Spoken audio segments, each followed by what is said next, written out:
Good morning guys, vlog day 2 मध्ये तुमचं खूप खूप स्वागत आहे. आणि आता आम्ही रेडी झालेलो, सकाळचे वाजलेले आहेत 8 आणि आम्ही चाललो आहे महालक्ष्मीच्या मंदिरामध्ये.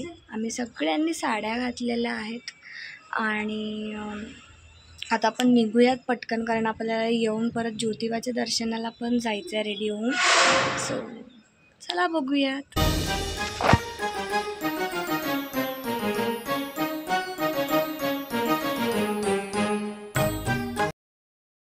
गाईज आता सगळे गजरे लावतात, तुम्ही बघू शकता.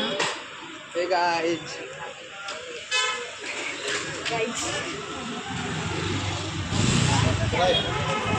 Welcome to my YouTube channel. अंघोळ कोणीच केलेली नाहीये. बुरा लगता है भाई, आप लोग भी जानते हो. अंघोळ केलेली आहे गाईज. आणि इथून पुढून जाऊन महालक्ष्मीचं मंदिर आहे. इथून त्याच रस्त्याने आम्ही सरळ निघालो मंदिराकडे जायला. मी पण गजरा लावून घेतला होता आणि देन आम्ही पोचलो होतो मंदिरामध्ये. अंघोळ नाही.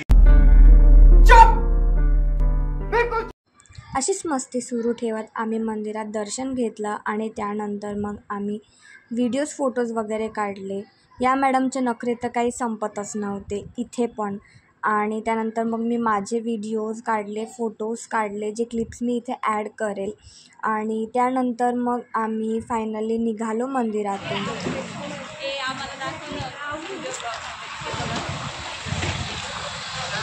आता आम्ही नेक्स्ट डेस्टिनेशनवर जाणार आहोत. आता आम्ही आवरून ज्योतिबाच्या मंदिरात जाणार आहोत नाश्ता करून. सो चला बघूया.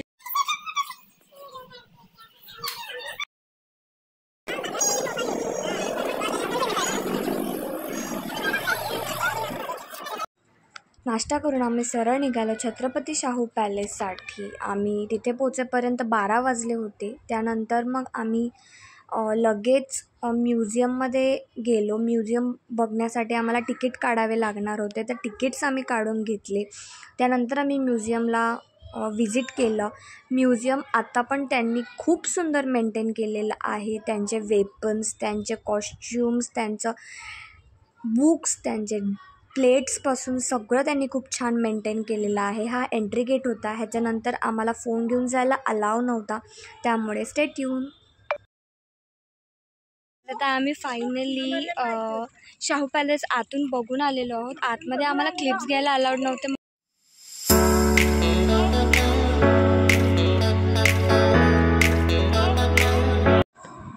छत्रपती शाहू महाराजचं दर्शन घेतल्यानंतर आम्ही सरळ निघालो दख्खनच्या राजा ज्योतिबाच्या दर्शनासाठी. ज्या दिवशी आम्ही गेलो होतो त्या दिवशी रंगपंचमी होती, त्यामुळे सगळे इथे रंगपंचमी खेळत होते.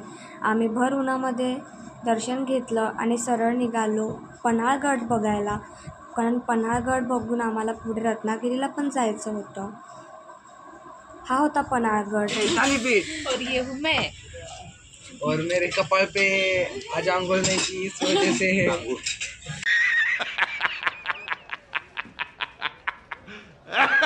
पन्हाळगडवर नाश्ता करून आम्ही सरळ निघालो होतो रत्नागिरीसाठी. आम्ही इतके दमलो होतो की मला क्लिप घ्यायला बिलकुल लक्षात नाही राहिलं. आम्ही रत्नागिरीला पोहोचल्यानंतर हॉटेल केलं. हॉटेल करून आम्ही तिथे फ्रेश वगैरे झालो आणि देन आम्ही पोहोचलो मसाला किचनमध्ये. तुम्ही जर रत्नागिरीला जात असाल तर ऑब्वियसली तुम्ही फिश तर नक्की खाणार. फिश खाण्यासाठी आम्हाला हे बेस्ट प्लेस भेटलं होतं, मसाला किचन. नक्की तुम्ही पण गेल्यावर तिथे व्हिजिट करा. पुढचा व्लॉग तुमच्यासाठी खूप जास्त इंटरेस्टिंग होणार आहे, कारण तो आहे Ratnagiri vlog. So stay tune for my new vlog end like, share end subscribe my channel. और ये पता नहीं कौन से सदमे में ये वाली लड़की, पता नहीं.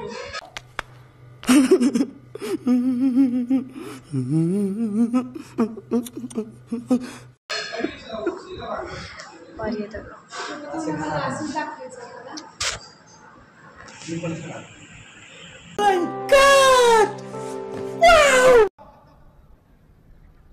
Bye bye, tata, good bye.